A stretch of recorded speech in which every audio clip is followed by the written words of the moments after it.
Okay, welcome once again. इस lecture series में हम लोग समझने की कोशिश करेंगे न्यूक्लियर पोर कॉम्प्लेक्स के बारे में। ठीक है। अभी आप पहले इसको देखने की कोशिश करो, इस फिगर को अच्छे से। ये है आपका आउटर न्यूक्लियर मेम्ब्रेन न्यूक्लियस का, और ये है इनर न्यूक्लियर मेम्ब्रेन। जब नेचर ने न्यूक्लियस के अंदर और बाहर से मटेरियल्स के ट्रांसपोर्ट करने के बारे में सोचा होगा, तो नेचर ने इसमें एक पोर क्रिएट किया होगा।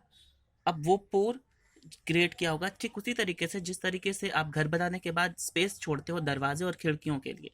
पर उन स्पेसेस को आप खुला तो नहीं छोड़ सकते, आप वहां पर एक स्ट्रक्चर फिट करते हो कि उस स्पेस को आप जब चाहो तब ओपन एंड क्लोज कर सको, जिसे हम दरवाजा और खिड़की कहते हैं। ठीक है। ठीक उसी तरीके से इस पोर में नेचर ने एक स्ट्रक्चर को फिट किया। आप यहाँ देखो कि ये येलो ऑरेंज ग्रीन टाइप का ये जो स्ट्रक्चर है, जिसका एक सेक्शनल व्यू बगल में दिया हुआ है, ये स्ट्रक्चर फिट किया।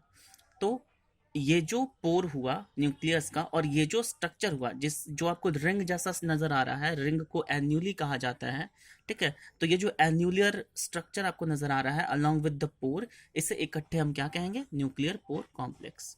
और ये न्यूक्लियर पोर कॉम्प्लेक्स किस तरीके से न्यूक्लियस में ट्रांसपोर्ट करने में मदद करता है न्यूक्लियस को इन एंड आउट, जो भी सब्सटेंसेस है उसे, वो हम समझने की कोशिश करेंगे इस लेक्चर में। ठीक है। देखो, न्यूक्लियर पोर कॉम्प्लेक्स को अच्छे तरीके से अगर आप देखो तो इसकी 8 फोल्ड सिमेट्री होती है। मतलब ये 8 यूनिट्स का बना होता है, इसके 8 सब यूनिट्स होते हैं। आप काउंट करो, 1 2 3 4 5 6 7 8, ये 8 फोल्ड सिमेट्री। और ये जो स्ट्रक्चर है, ये आप अगर आप सेक्शनली भी देखो तो ये एक इस तरह का स्ट्रक्चर है। ठीक है। जिसमें एक ये सारे सब यूनिट मिलकर के एक आउटर रिंग बना रहे हैं, एक इनर रिंग बना रहे हैं, और ये आउटर और इनर रिंग एक मिडिल कॉलम सब यूनिट से जुड़ा हुआ है। ठीक है।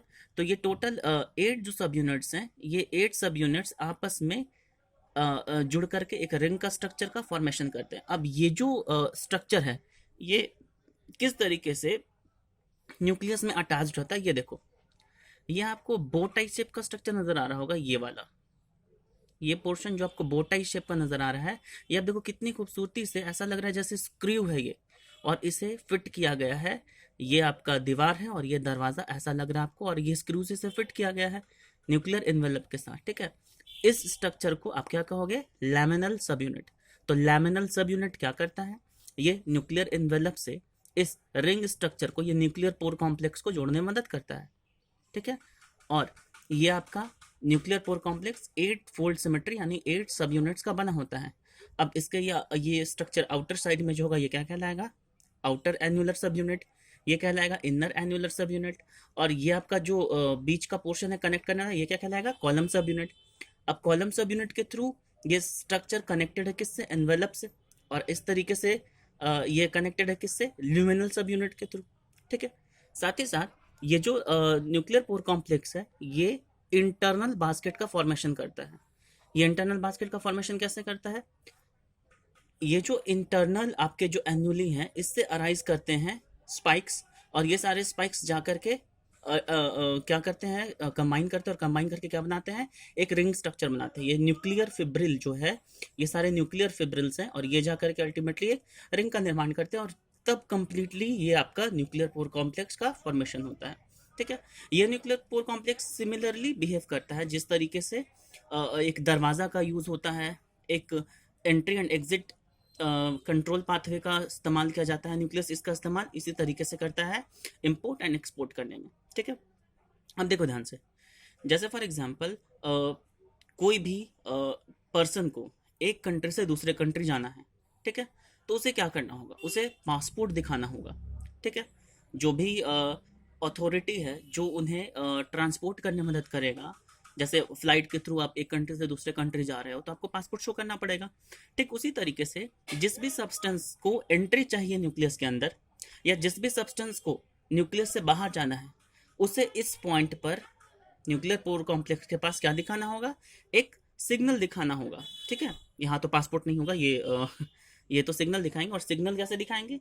जो भी प्रोटीन एंट्री करना चाहेगा, या जो भी सब्सटेंस को न्यूक्लियस एक्सपोर्ट करना चाहेगा, उनमें ही इनबिल्ट होगा कुछ सीक्वेंस, और वो सीक्वेंस एक्ट करेगा इटसेल्फ एज अ सिग्नल। दो तरीके के सिग्नल मेनली होते हैं। पहला होता है न्यूक्लियर लोकलाइजेशन सिग्नल, और दूसरा होता है nuclear export signal. Nuclear localization signal वो प्रोटीन्स के पास होता है जो इंपोर्ट कराए जाते हैं, जो बाहर से न्यूक्लियस के अंदर घुसने वाला है, आने वाला है।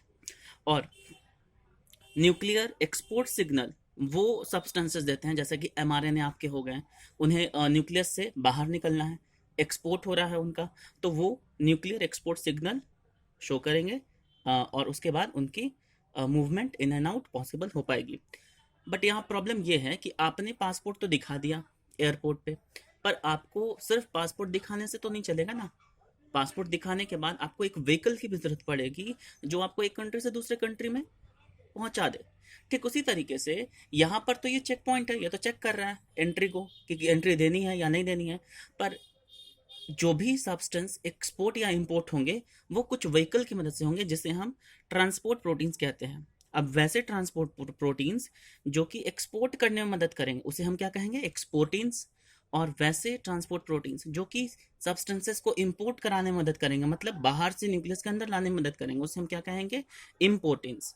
तो एक्सपोर्टिन न्यूक्लियस के अंदर से बाहर में ट्रांसपोर्ट करने में हेल्प करेगा, और इम्पोर्टिन्स न्यूक्लियस के बाहर से यानी साइटोप्लाज्म से इनसाइड द न्यूक्लियस मूवमेंट कराने में हेल्प करेगा through the nuclear pore complex. I hope आपको न्यूक्लियर पोर कॉम्प्लेक्स कुछ समझ में आया होगा। Thank you very much for listening.